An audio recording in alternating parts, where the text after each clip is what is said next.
Pendidikan bersama Bapak Zain Amri selaku narasumber kita pada episode kali ini. Nah, di episode kali ini kita akan membahas materi mengenai Undang-Undang ITE bersama Bapak Zain. Nah, karena tak kenal maka tak sayang, untuk Pak Zain boleh nih Pak perkenalkan diri Bapak terlebih dahulu. Halo, Mbak siapa tadi? Mbak Nabila. Ya. Terus Cikita. Mbak Cikita, ya Mbak Nabila dan Mbak Cikita. Ya. Namanya sangat generasi Z sekali ya. Ya. Mbak Nabila dan Mbak Cikita serta teman-teman yang ada di rumah ya, yang mendengarkan podcast ini, menonton podcast ini, perkenalkan ya, nama saya Zain Amri, bisa dibaca di belakang. Saya adalah alumni dari MAN 2 Surakarta, tepatnya alumni guru dari MAN 2 Surakarta, guru pendidikan Pancasila dan juga guru metodologi penelitian. Sekarang saya bertugas di Kementerian Agama Kota Surakarta. Itu Mbak? Bisa? Sudah. Nah, selanjutnya nih Pak, kan di sini kita ada undang-undang tentang ITE. Terima kasih. Nah, di sini kan ada undang-undang ITE. Nah, pastinya banyak orang yang belum tahu nih mengenai undang-undang ini. Kira-kira apa tujuan dibentuknya undang-undang ITE ini, Pak? Begini Mbak Nabila. Jadi disclaimer dulu, kita akan melihatnya ini dari sudut pandang pendidikan Pancasila ya. Jadi agar teman-teman di rumah itu lebih ngerti juga dan bisa jadi pembelajaran nanti di kelas 11 mungkin ya, karena kelas 11 itu ada sub bagian yang membahas tentang undang-undang nanti di semester genap ya. Seingat saya seperti itu. Jadi untuk undang ITE ya, undang-undang ITE itu merupakan undang-undang, kita harus artikan dulu ITE ya. ITE itu artinya adalah informasi dan transaksi elektronik, betul. Jadi ITE itu adalah undang-undang mengenai informasi dan transaksi elektronik. Nah, undang-undang ini Mbak Nabila, Mbak Cikita, pertama kali itu rancang ya sebelum menjadi undang-undang itu pada tahun 2003. Nah, kenapa kemudian baru tahun 2008 disahkan undang-undang ini? Karena tahun 2023 saat itu pemerintah serta DPR fokus untuk mengolah undang-undang pemilu secara langsung. Sehingga kalau kita ingat, mungkin Mbak Nabila dan Mbak Cikita belum lahir ya tahun itu ya? Belum, iya betul belum. Tahun 2004 itu adalah awal mula Indonesia, sejarah pertama kali Indonesia melakukan pemilihan secara langsung. Ya, jadi pada saat itu adalah zamannya Ibu Megawati, dirancanglah undang-undang pemilu, kemudian masuk ke dalam undang-undang pemilihan secara langsung sehingga melahirkan pemilu yang menghasilkan Bapak Presiden Susilo Bambang Yudhoyono pada saat itu. Nah, kemudian tahun 2008 digodok lagi dan kemudian menghasilkan UU nomor 11 kalau tidak salah, yaitu nomor 11 tahun 2008 tentang Undang-Undang Informasi dan Transaksi Elektronik. Kenapa kok undang-undang ini kemudian dilahirkan? Seingat saya, beberapa materi yang pernah saya lihat itu karena memang pada tahun 2000-an itu mulai berkembang informasi teknologi yang begitu pesat di Indonesia. Sementara Indonesia belum mempunyai payung hukum, ya, belum punya regulasi tentang aturan perundang-undangan informasi dan teknologi. Nah, kemudian tahun 2008 itu juga menjadi momentum di mana sedang tinggi-tingginya traffic dari transaksi digital. Jadi kalau sebelum tahun 2008 itu ada namanya Kaskus, Mbak. Jadi orang-orang itu jual belinya melalui e-commerce, itu yang dinamakan dengan Kaskus. Nah, kemudian tahun 2008 itu juga ada namanya Toko Bagus. Kalau sekarang kalian kenal mungkin namanya OLX. Tahu OLX yang jual beli barang bekas? Ya. Dulu namanya Toko Bagus. Dulu saya pernah jual knalpot, jual pelet dan lain sebagainya, tapi bukan malingan loh ya. Itu beneran saya jual dari Toko Bagus dan itu lumayan cepat penjualannya. Belum ada Tokopedia, belum ada apalagi sekarang itu Shopee ya, Shopee, TikTok Shop dan lain sebagainya. Dulu seperti itu. Nah, kenapa kok undang-undang ini ada? Pertama, kalau saya rangkum itu setidaknya ada 5, Mbak. Yang pertama itu adalah namanya undang-undang itu untuk meregulasi, ya, untuk mengatur. Mengatur apa? Mengatur transaksi digital dan juga arus informasi. Itu yang pertama. Kenapa Pak harus diatur? Karena kita negara Republik Indonesia, semuanya harus diatur melalui undang-undang dan konstitusi. Nah, itu nanti di pelajaran kelas 11 ya, tentang undang-undang dan konstitusi. Yang kedua, setelah mengatur ada juga menjamin hak. Ya. Dengan mengatur itu juga menjamin hak para pengguna. Jadi hak untuk berbagi sharing platform ya, berbagi informasi, dengan email ya, melakukan emailing, dengan melakukan transaksi digital, elektronik seperti Shopee itu dijamin oleh negara bahwa itu diperbolehkan. Yang ketiga, selain menjamin itu, menjamin keamanan, ya toh? Dengan adanya undang-undang kita juga menjamin keamanan. Otomatis negara menjamin penggunanya dari serangan-serangan atau penipuan. Nah, kita kan kalau belanja di Tokopedia itu kalau misal barang tidak sampai, nah itu kita bisa mengajukan klaim pengembalian ya, klaim dana. Nah itu kan dikembalikan dananya. Itu salah satunya juga termaktub dalam undang-undang ITE, karena orang-orang tidak bebas kemudian bisa menipu, misalnya dengan beli HP dapatnya misalnya kerikil, misalnya dengan batu seukuran HP itu bisa dilakukan klaim balik. Itu adalah salah satu bentuk jaminan keamanan. Kemudian yang keempat itu juga mencegah adanya kejahatan, ya toh? Apa tadi yang pertama? Adanya regulasi. Ya, adanya regulasi. Yang kedua, perlindungan, kemudian penjaminan hak, ya. Yang keempat, pencegahan supaya tidak terjadi kejahatan. Jadi orang-orang yang mau berbuat jahat itu juga bingung nanti, wah ini kalau saya melakukan seperti ini pasti saya akan mendapatkan apa? Sanksi, betul, mendapatkan hukuman. Nah itu 4. Yang kelima adalah yang sedang kita lakukan sekarang, yaitu sebagai bentuk edukasi, betul. Jadi kita memberikan edukasi kepada teman-teman, kepada lingkungan sekitar, terutama kepada bapak ibu kita. Ya, bapak ibu saya itu adalah seorang sarjana, ya. Tetapi ketika mereka itu sudah di waktu usia tua antara 50, 60 hingga 70, mereka kan sekarang memegang HP itu tiap hari ya, karena waktu-waktu pensiun. Nah itu banyak sekali informasi komunikasi yang masuk kepada mereka, terutama misal chat, WhatsApp, video dan lain sebagainya.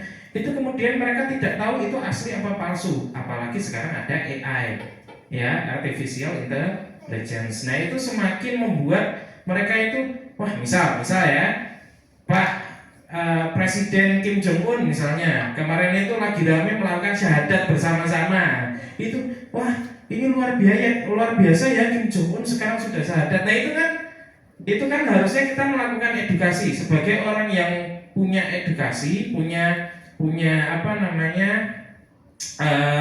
pengetahuan. Kita juga berkewajiban memberikan edukasi kepada teman-teman sekitar, masyarakat, orang tua terutama, agar tidak termakan yang namanya hoax, ya. Nah, edukasi itu juga menjadi salah satu pilar terutama bagi kita yang sekolah di Mandua Surakarta, ya, yang di bawah Kementerian Agama. Itu menjadi pilar untuk kita itu selalu rajin-rajin melakukan literasi. Kadangkala teman-teman di sini di madrasah ataupun di lingkungan sekitar madrasah itu kurang melakukan literasi, sehingga yang terjadi adalah mereka asal kemudian melakukan transaksi, melakukan penyebaran hoax dan lain sebagainya. Itu Mbak, jadi ada 5 tadi ya, mungkin nanti bisa dirangkum oleh Mbak Nabila dan Mbak Cikita. Mantap. Oke, jadi tadi itu seperti garis besar dari UU ITE ya Pak ya? Betul, garis besar. Oke. Nah di era digital yang dimana sekarang teknologi itu semakin maju. Jadi handphone itu nggak cuma untuk SMS dan telepon aja, juga buat ngirim-ngirim pesan-pesan yang lain. Contohnya bahkan ada juga ya, ada informasi box juga ya. Iya, betul sekali. Nah, jadi Pak, kira-kira tindakan-tindakan apa saja ya Pak yang diatur di Undang-Undang ITE ini? Dan kira-kira untuk kita nih, anak-anak zaman now, zaman sekarang ini, kira-kira kita tuh harus melakukan apa sih untuk mencegah melakukan pelanggaran UU ITE ini? Gitu. Jadi Mbak Cikita, untuk tindakan-tindakan yang diatur di UU ITE ini sebenarnya sudah diatur di pasal 26 sampai 30 ya, kalau tidak salah di pasal 26 sampai 30 itu mengatur tentang apa saja yang diatur. Yang pertama jelas kita harus breakdown dulu. Yang pertama adalah tentang informasi ya secara umum. Yang kedua adalah transaksi digital. Nah, informasi itu dibagi lagi ya, banyak sekali yang diatur. Misalnya masalah penyebaran hoax ya, kemudian pencemaran nama baik. Tahun 2018 bagi teman-teman yang belum tahu, 2018 itu menjadi titik di mana data di pengadilan negeri bahwa penyebaran pencemaran nama baik itu menjadi salah satu kasus ITE terbesar pada saat itu, 2018 sampai tahun 2022. Nah, pencemaran nama baik, hoax, kemudian ada lagi susila ya, tindak susila, pornografi ya, itu hati-hati. Terus kemudian ada hacking, itu juga diatur. Jadi kalau ada teman-teman yang melakukan pembobolan data, itu tidak boleh, itu juga diatur dalam Undang-Undang ITE. Nah, kemudian juga ada yang namanya penyebaran data pribadi ya. Itu mungkin 5 yang saya ketahui tentang apa saja yang diatur. Sebenarnya ada beberapa ya, tapi garis besarnya ada itu, ada 5 ya. Yang paling banyak dikeluhkan di Indonesia karena dianggap pasal karet itu adalah pasal pencemaran nama baik. Karena pencemaran nama baik itu tidak bisa kemudian diukur dengan satu variabel, tapi beberapa variabel gitu. Terus tadi pertanyaan kedua? Tindakan apa aja yang bisa dilakukan untuk mencegah kita tuh melakukan pelanggaran UU ITE? Ya, tindakan terutama sebagai murid ya. Ya, tindakan tentu ya bagi murid tadi beberapa. Pertama, ini masuk kita ke dasar-dasar tanggung jawab Pancasila. Yang pertama adalah bertanggung jawab dulu. Jadi kita itu harus melakukan saring sebelum sharing. Nah, itu penting loh. Jadi kita harus memvalidasi dulu apakah informasi yang ada itu benar atau tidak. Informasi yang kita dapatkan itu hoax atau tidak. Nah, baru setelah itu informasi itu benar dan kita memang ingin menyebarkannya ya, dengan tanda kutip penyebaran ini juga harus penyebaran yang berdampak baik. Ya, jangan kemudian berdampak pada kerusuhan, apalagi rasisme dan lain sebagainya. Walaupun itu misal benar, tapi berkaitan dengan rasisme itu adalah tanggung jawab moral. Jadi selain tanggung jawab kita sebagai pelajar, kita juga harus punya tanggung jawab moral. Apalagi kita di Kementerian Agama, berarti tanggung jawab agama juga. Oh, berarti tidak boleh kalau yang akan berdampak buruk. Yang ketiga, selain kita tadi saring sebelum sharing, yaitu validasi itu ya, bertanggung jawab secara hukum dan moral ya toh, kita juga harus yang seperti saya bahas tadi, meningkatkan literasi ya. Meningkatkan literasi supaya kita itu nggak asal bagi. Sekarang kan kalau di lingkungan madrasah itu kadang-kadang saking kita guyone, misal ada wajah teman yang kita foto secara pribadi lalu kita share di grup misalnya, padahal itu juga sudah masuk ke dalam undang-undang ITE kalau teman itu tidak berkenan wajahnya itu dimasukkan ke dalam grup. Nah, itu nanti kalau ketika itu teman melaporkan apakah bisa? Nah, itu harus hati-hati bagi pelajar terutama. Kadang saking senengi, saking guyone dianggap dekat dengan temannya, kita menyebarkan hal-hal seperti itu, apalagi informasi pribadi. Terutama juga seringnya, mohon maaf ini pasti di luar madrasah ya, tapi di usia remaja itu banyak sekali yang namanya bullying ya, cyberbullying terutama. Nah, itu juga terjadi di sekitar lingkungan pendidikan ya, dan itu cara pencegahannya adalah bagi kalian ya jangan melakukan itu. Kalian harus meningkatkan rasa sensitivitas, ya, rasa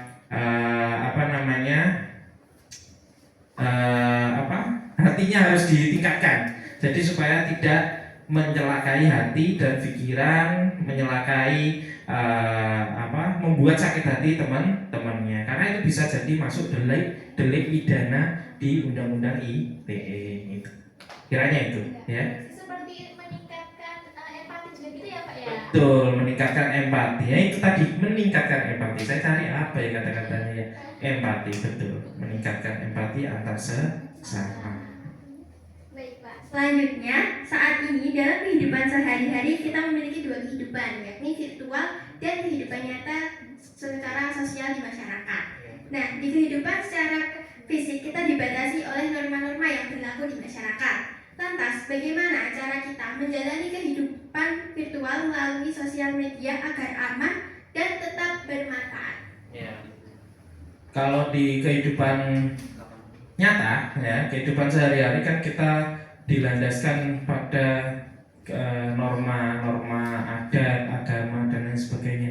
Lantas kalau di sosial media, kemudian bahkan saat melakukan transaksi elektronik, bagaimana toh kita itu? Nah, sebenarnya sama Mbak Nabila.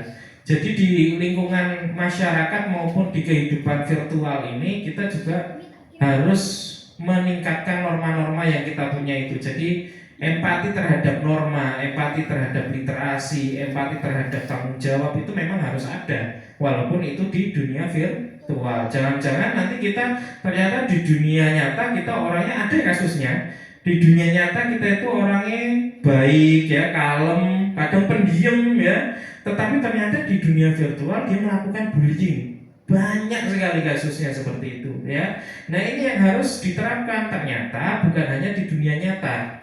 Norma, kemudian pengetahuan tentang agama, literasi, responsibility, tanggung jawab, ya, itu ternyata juga harus diterapkan di dunia maya, di dunia digital. Termasuk kalau sekarang, ya, teman-teman ngelihat di dunia e-commerce, di platform seperti Tokopedia, Shopee, kan sekarang ada namanya cash on delivery, ya, adanya COD.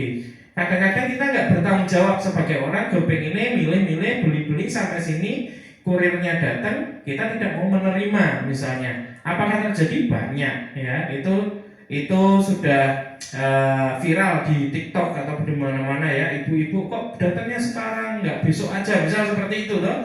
Itu banyak sekali. Nah, itu berarti kurang responsibility, tanggung jawabnya sebagai seorang pembeli. Karena apa? Yang dirugikan banyak. Produsen dirugikan karena wasting time, ya toh.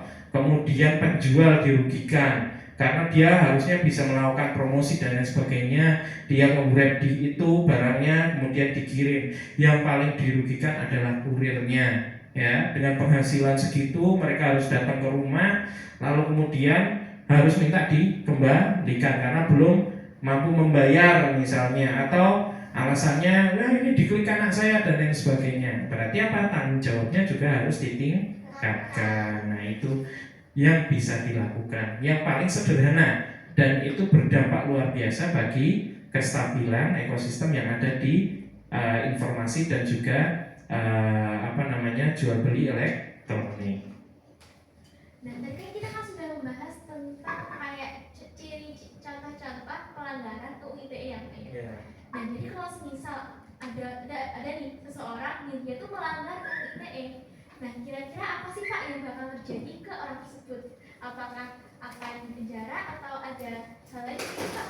Ya, jelas. Namanya sebuah undang-undang yang sudah disahkan melalui badan legislasi, ya, yaitu DPR RI, pasti mereka punya sebuah sistem. Salah satunya adalah hukum pidana. Hukum pidana ini yang bisa menjerat. Jadi hati-hati bagi teman-teman, terutama bagi yang ada di lingkungan madrasah, lingkungan Kementerian Agama, hati-hati untuk tidak menyebar informasi secara sebebas-bebasnya, ya. Jadi harus benar-benar divalidasi, sekali lagi harus disaring sebelum sharing, itu wajib. Jangan kemudian menyebarkan informasi pribadi orang, ya, itu tidak boleh.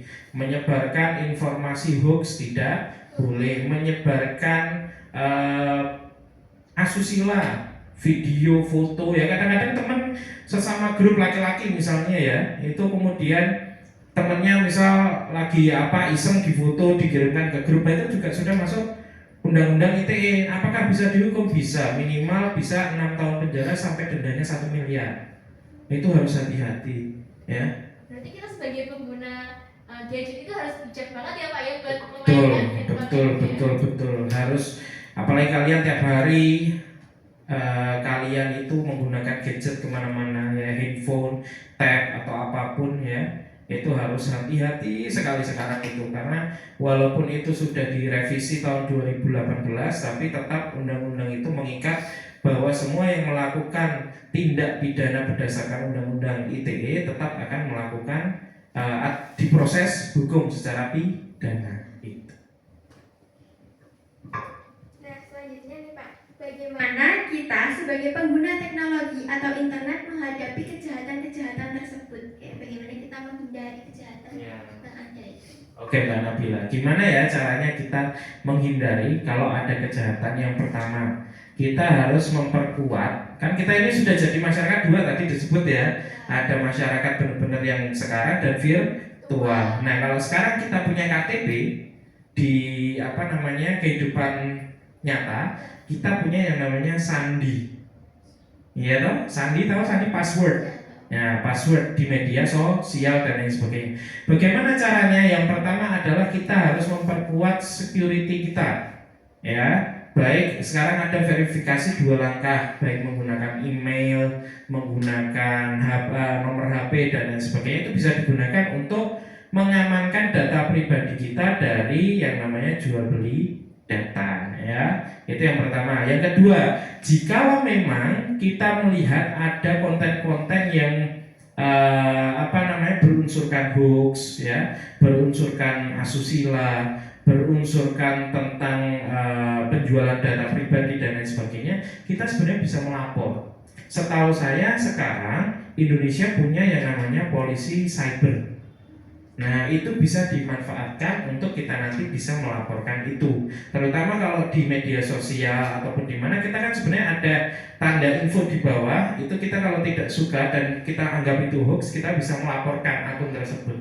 Nah, itu juga salah satu tindakan yang kita bisa lakukan. Yang ketiga tentu untuk kita sendiri, itu adalah bagi kita sendiri untuk tidak membagikan informasi yang tidak sesuai kepada masyarakat atau lingkungan kita. Itu Mbak kira-kira.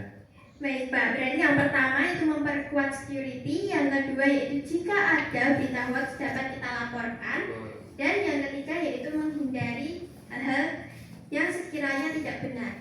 Betul sekali, penyebaran ya, terutama untuk sharing itu ya. Jadi peningkatan teknologi digital tuh nggak selamanya selalu bersikap positif ya Pak ya. Betul. Ada negatifnya juga. Betul.